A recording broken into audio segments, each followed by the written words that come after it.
sometimes on both sides of the Atlantic, we have drifted apart and forgotten our shared destiny. In Europe, the view that America is part of what has gone wrong in our world, rather than a force to help us make it right, has become all too common.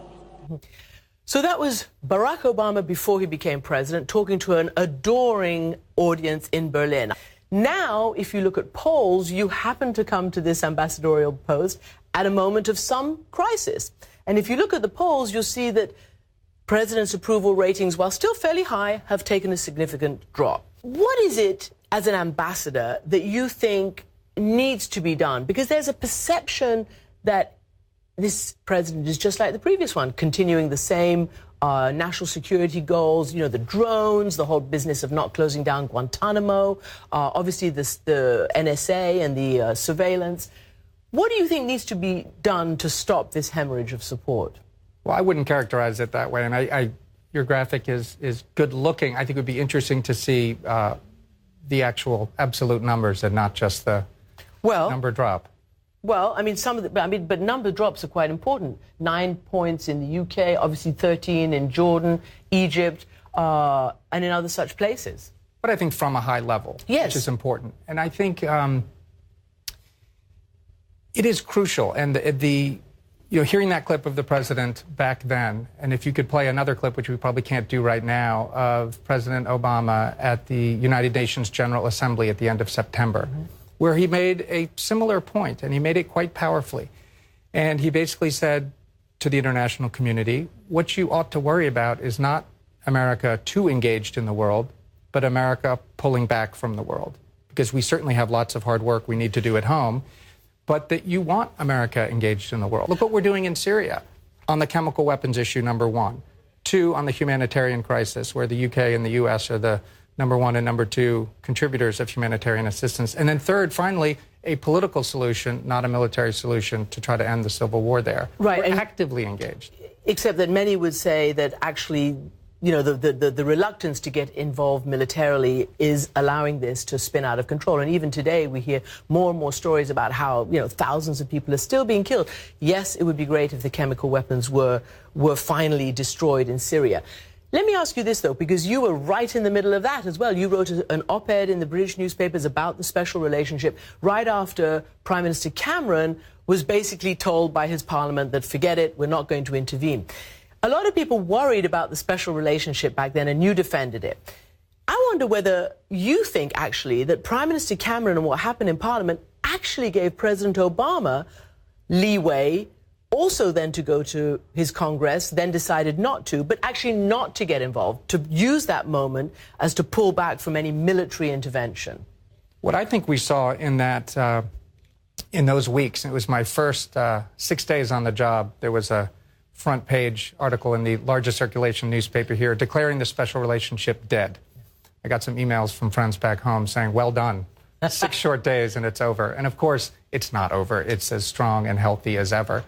And I think what the world saw in our democracy back home and the democracy here in the UK is spirited public debate about the use of force and what's in our interest and what's not. And I think that's a very healthy thing.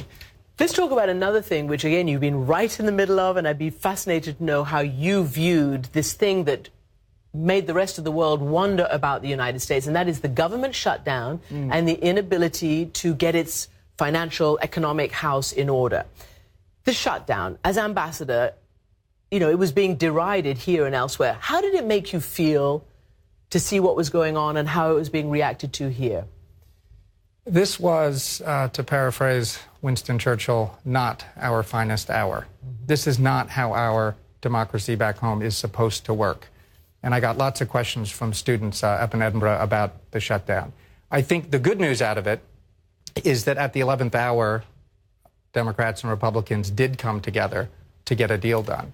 And so now the focus is, can only kick down the road, though. Well, January but we'll see mid-December, we'll see work on the budget and something done. So I think it's... You think there will be proper work and there will be a real proper budget? I certainly hope so. I certainly hope so. And I think we can then reassert and re-show the democracy that we're so proud of and how it works. You said that, this wasn't our finest hour and it's not meant to be how it works. But there is a line of thought right now that believes that perhaps structurally this is the way it's going to be. A Democratic president, a Republican House, or vice versa, or whatever. And this kind of institutional paralysis or inability to compromise is going to be the way of the future. What are your thoughts on that? I don't think that will be the way of the future. I think our system, and I explain this to our British friends a lot, our system is different from parliamentary systems, and we have gridlock, in a sense, built into it. So we have divided government, and it's meant to work that way, as you know well, with checks and balances. And I think it's important to make a distinction between our normal system, and if you just take the issue of Obamacare and how it was fought out in the legislature, and then it went to the top of our judicial system, to the Supreme Court, and then we had a presidential election where this was a top issue. So you see all three branches of our government, legislative, judicial, executive, all playing their part, and then it becomes the law of the land, and then we try to go implement it.